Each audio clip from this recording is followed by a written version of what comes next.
Chapter 4. Abbie and Sarah. There they are! Crap! Run, Sarah!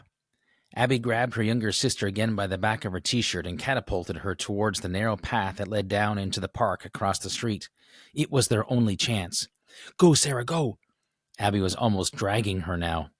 The two attackers in blue suits straightened to their ties as they quickened their pace to follow the girls. The steep path that led down into the woods was greasy in sections after last night's rain. This side, Sarah.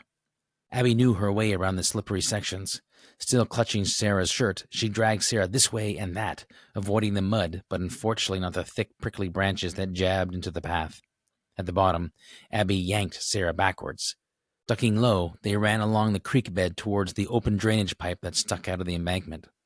Abbie could hear their two chasers stumbling and cursing their way down the slippery slope. Their smooth-soled dress shoes were not the best footwear for a chase in the woods, but slipping or not, they were coming. For them. In here, Abbie whispered to Sarah. I'm not going into the poop chute. Shh, Sarah, be quiet. Abbie glared at her sister to make sure she understood. Then grabbing Sarah's waist, Abbie boosted her up towards the opening of the pipe. The girls loved exploring the park with their dad, and the drainage pipe was a popular stop. Their dad had explained that all the water from the streets above drained into the creek through the big concrete pipe. To the girls, it looked like a cave, begging to be investigated. To discourage them from trying to climb in, their dad told them that a dog turd would occasionally find its way into the pipe and get stuck inside the opening. You never knew what you might put your hand on when you reached in to pull yourself up. Gross, said Sarah. She touched the wet, mossy edge of the pipe.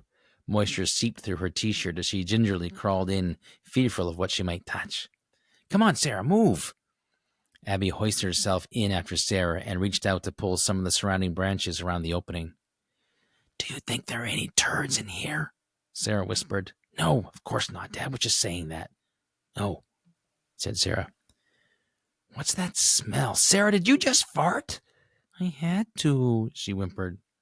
Abbie was about to lay into her sister when she heard their two chasers walking close by. She signaled to Sarah to be silent. She could see them through the branches. But the woman was talking into the cuff of her suit again. Negative. We do not have them, but they are close. They cannot have gone far. We will keep looking. Abbie could see that black tie guy had his curved knife out, and she suddenly felt cold. Oh crap, oh crap, oh crap. Sarah sensed her big sister's fear and sat motionless on her haunches as a thin stream of water passed between her feet. She was staring at a clump of wet leaves, but in the dim light, it looked like something else. She shifted away from it and bumped into Abbie, almost causing her to fall forward out of the pipe. Sarah! Abbie hissed as she wheeled around to face her little sister. Smarten up! Afraid that they might have been heard, the girls froze, hardly daring to breathe. 5 minutes passed, although it felt like forever. I think they're gone, Abbie whispered to Sarah. She shuffled to the edge of the pipe and leaned out as far as she dared, straining to hear anything. Nothing. Okay, Sarah, here's the plan.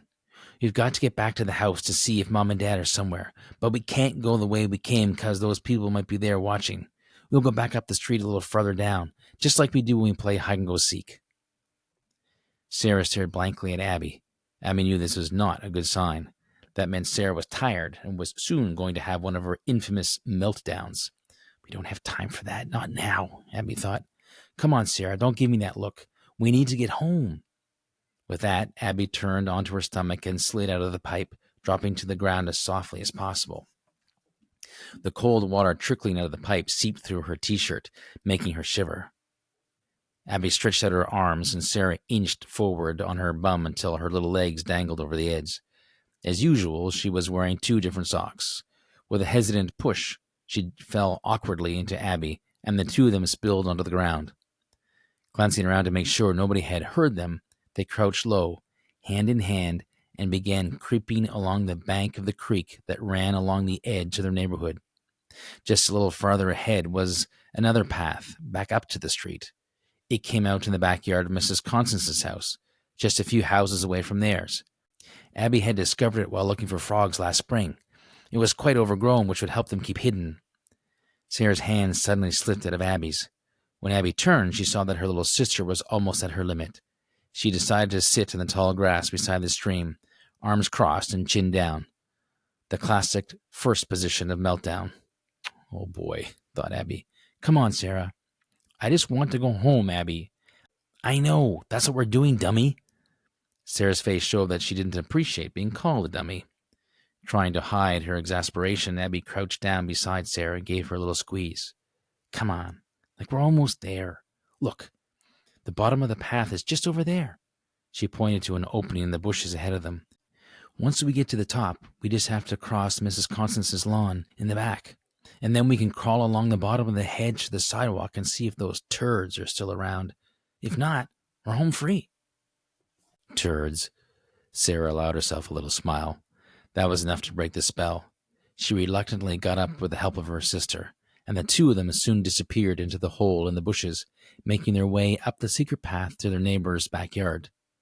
At the top, the girls crouched low and ran across the lawn to the thick, tall hedge between the houses. Then they scrambled on their hands and knees, following the bottom of the hedge towards the street. Abbie stopped just before the sidewalk and glanced back at Sarah. She took a breath and slowly peered around the end of the hedge towards their house. She froze. Her view was blocked by a pair of muddy black dress shoes and the pant legs of a light blue suit. What do you see? Sarah wanted to know. Do you see the turds? Abbie turned quickly to Sarah, putting her fingers to her lips. Abbie, what do you see? Abbie's stomach flipped with fear. She widened her eyes at Sarah, silently pleading for her to be quiet. Abbie, what? Sarah went silent as she saw Black Tie Guy's long, curved knife push through the branches at the bottom of the hedge, followed by his cold, smiling face. Why, hello, girls.